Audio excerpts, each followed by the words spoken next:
Bring in David Feherty joining us from Augusta. CBS, of course, will bring you the Masters.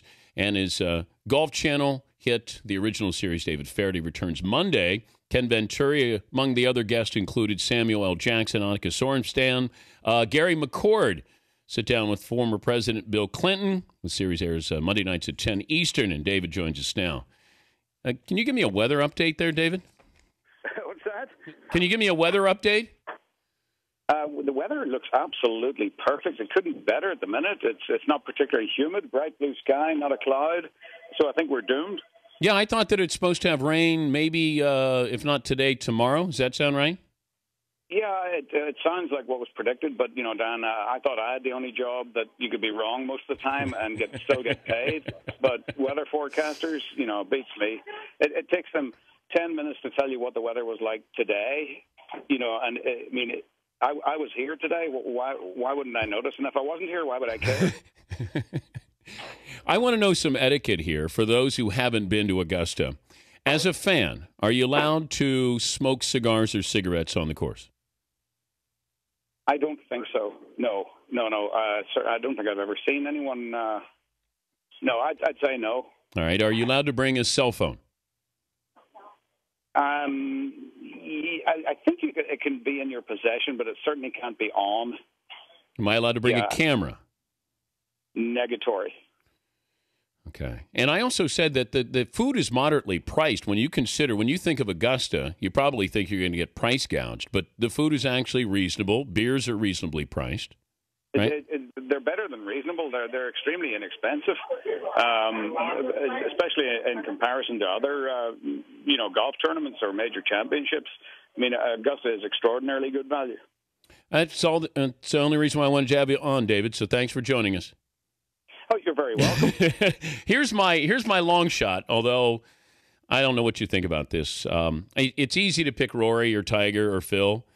I picked Fred Couples. That's a courageous pick.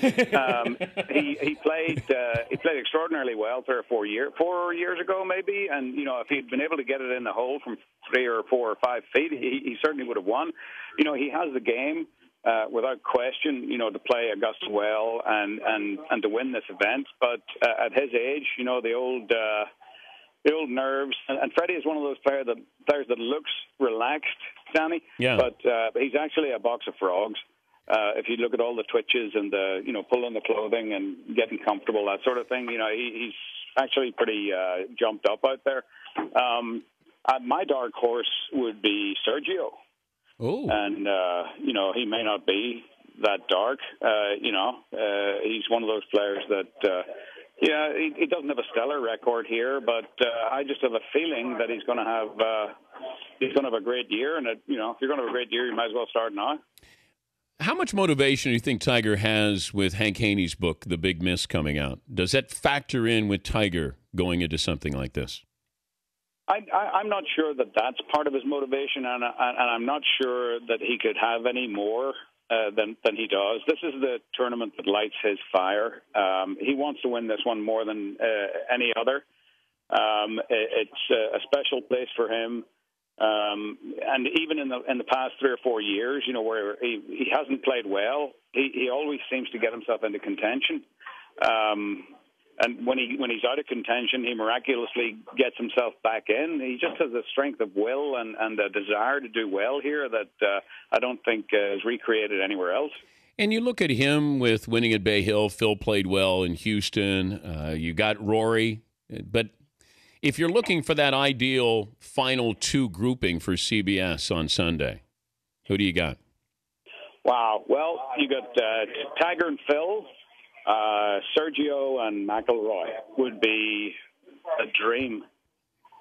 You know, to see. But I'll tell you, last year, you know, people, whenever they think of their favorite Masters finish, you know, they'll think 1960 and Arnold Palmer, or 75 and Nicklaus, 85 and Nicklaus, maybe 97 and Tiger Woods, or 2004 Phil Mickelson. Last year was maybe the greatest Masters finish of all time. And it was won by Charl Schwartzel. It was a horse race, just about 6 players, you know, with the lead or a shot away coming down the final stretch. And It was incredibly difficult to cover. There were so many great shots happening at the same time, and strongest guy won. Yeah, when you go birdie, birdie, birdie, birdie, I don't care who you are, and you're doing it at Augusta. But I don't think that he got the credit he deserved, because I think you saw a lot of guys sort of fall apart at the very end, and then it's like you open the curtain and here came Charl Schwartzel, and then all of a sudden we're putting a green jacket on him. We didn't even get to know him, and he's got the green jacket on. Yeah, and the first time I met him, he was in a diaper in his mother's arms. I was practicing putting at the Wanderers Golf Club in Johannesburg with his father, George. He was wearing blue that day, so I didn't see him wearing green, to be honest with you, at that point. And of course he had no teeth then either, and he's got them now. Yeah, I thought you said he could eat corn through picket fence or something. That was your line last year, or an apple through a tennis racket. Yes. McIlroy, after what happened last year, he doesn't lack confidence, but that I would think still has to. He gets up on that 10th tee. I don't care what round it is, even a practice round. He's still got to be thinking, how did I hit it left of left of left? Yes. Yeah, I think he does. But, last year on the Sunday night, I went across to the house where he was staying with Lee Westwood, to make sure that he wasn't, hanging from a light fixture. And, I said to him, "You all right, kid?" And he said, if that's the worst day of my life, I'll be better off than most people. Which, for a 21-year-old at the time, I thought was a pretty strong response. So I don't think that it'll be a factor, really, over the 4 rounds for him. I would expect him to play well and probably contend, because he puts fast greens so well. The way he played in the U.S. Open really just stamped on any doubts that people should have. He's David Feherty from the Golf Channel and, of course, CBS, joining us, the Dan Patrick Show. Tiger with flaws, Tiger with this robotic, unbelievable streak to dominate everybody. More interesting for the fans. Which one? I think, the streak was more interesting because it was so otherworldly. But there is a sense of anticipation now, with him having won a couple of times and once on the regular tour by, 5 shots. And I spent a couple of days with him at the Tavistock Cup a couple of weeks ago. And I said to him, all of our pundits say, the changes in his swing and this and that. I've said to you before, I don't see any changes in his swing, since the Mike Douglas show, and he was 3. It's his head that's different. He's happy, and he seems content with who he is.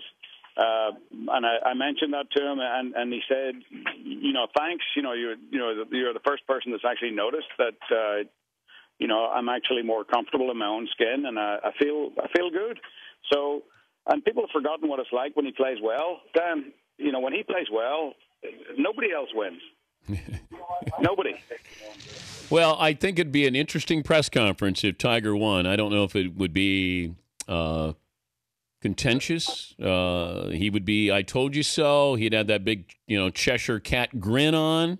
What do you think that would be like if Tiger won? I think he'd probably take the high road, and then, have an absolute, complete and utter laughing fit afterwards. Yeah, just crack himself up. By the way, do you do a Jim Nantz impersonation welcoming people to Augusta? Hello, friends. That's about as far as I go. It's trademarked. You can actually be sued. Nantz gave us permission. He gave us permission to have a Jim Nantz impersonation contest. It's cool. Well, I mean, you've got to go through the Hanna-Barbera, I think it is, for the Foghorn Leghorn approval as well.